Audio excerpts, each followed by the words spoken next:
अस्सलामुअलैकुम सभी को। बहुत कम लोग जानते हैं कि हज सिर्फ एक इबादत नहीं बल्कि एक ऐसी दावत है जिसे अल्लाह ताला ने हजारों साल पहले दी थी। ये कहानी उस वक्त की है जब दुनिया के नक्शे पर कोई शहर नहीं था, कोई मक्का नहीं था, कोई काबा नहीं था, सिर्फ रेत थी, पहाड़ थे, घुप अंधेरा और वीरानी थी। लेकिन उसी वीरानी में अल्लाह ने एक ऐसा फैसला किया जिसने पूरी इंसानियत का रास्ता बदल दिया। और इस फैसले की शुरुआत होती है हजरत इब्राहीम अलैहिस्सलाम से। यही वो नबी हैं जिनके हाथों दुनिया का पहला मुकम्मल हज शुरू हुआ। हजरत इब्राहीम अलैहिस्सलाम की जिंदगी सिर्फ इबादत नहीं, इम्तिहानों की किताब थी। एक दिन अल्लाह ताला ने उन्हें एक ऐसा हुक्म दिया जिसे सुनकर कोई भी इंसान कांप उठे। अल्लाह ने उनसे कहा कि अपनी बीवी हाजरा और अपने छोटे बेटे इस्माइल को एक ऐसी जगह छोड़कर चले जाओ जहां न पानी था, न खाना था, न कोई इंसान। वो जगह आज का मक्का है, लेकिन उस वक्त ये एक वीरान घाटी थी। सोचिए, एक बाप अपने मासूम बेटे और अकेली बीवी को रेगिस्तान में छोड़कर जा रहा है, सिर्फ इसलिए कि यह अल्लाह का हुक्म था। यही वो जगह थी जहां आगे चलकर दुनिया का पहला हज शुरू होना था। जब पानी खत्म हुआ, सूरज तपने लगा और छोटा इस्माइल प्यास से बिलखने लगा, हाजरा अलैहिस्सलाम ने वो काम किया जो आज भी दुनिया हज में दोहराती है। वो सफा पहाड़ी पर चढ़ी, दूर तक देखा, कोई नजर नहीं आया। फिर मरवा की तरफ दौड़ी, उम्मीद में कि कहीं पानी मिल जाए। वो 7 बार दौड़ी, 7 टाइम्स, अकेली रेगिस्तान में, लेकिन उम्मीद टूटी नहीं और अल्लाह ने उनकी इस उम्मीद को रायगा नहीं जाने दिया।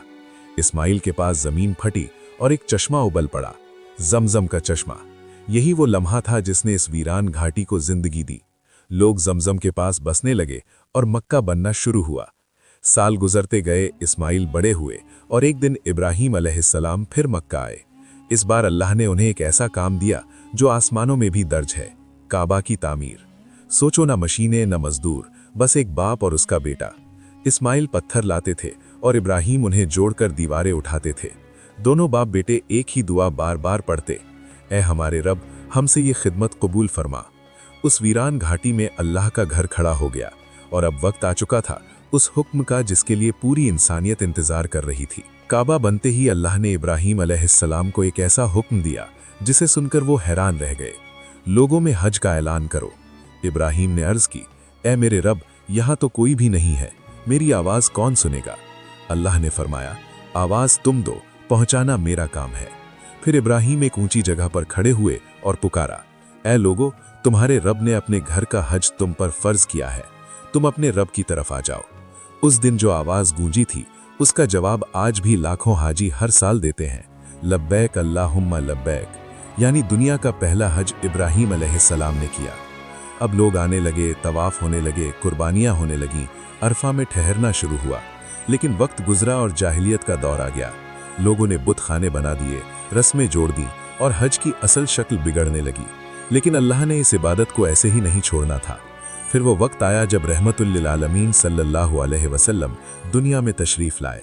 आपने काबा को बुतों से पाक किया, हज को फिर से उसी तरीके पर कायम किया जिस तरीके से इब्राहीम अलैहिस्सलाम ने किया था।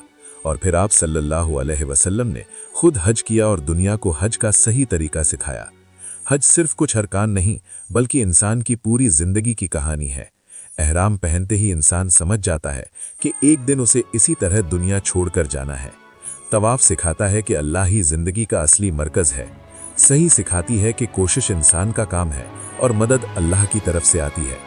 अरफा सिखाता है कि क़यामत एक सच्चाई है। जमरात सिखाता है कि शैतान से लड़ाई हर दिन है। और कुर्बानी सिखाती है कि अल्लाह के लिए अपनी प्यारी चीज़ भी छोड़नी पड़े तो छोड़ देनी चाहिए। यही हज का असली राज है। और अगर इस सवाल पर वापस आएं कि दुनिया का पहला हज किसने किया, तो जवाब सिर्फ एक है, हजरत इब्राहीम अलैहिस्सलाम। इन्हीं की आवाज़ आज भी हर हाजी के कदमों में गूंजती है। इन्हीं के ऐलान का जवाब आज भी दुनिया देती है। इन्हीं की दुआ की बरकत से आज भी मक्का आबाद है। और इसी वजह से हज सिर्फ एक सफ़र नहीं, रूह का सफ़र है, दिल का सफ़र है और अपने रब की तरफ लौटने का सफ़र है। अस्सलामु अलैकुम, आप सभी का शुक्रिया।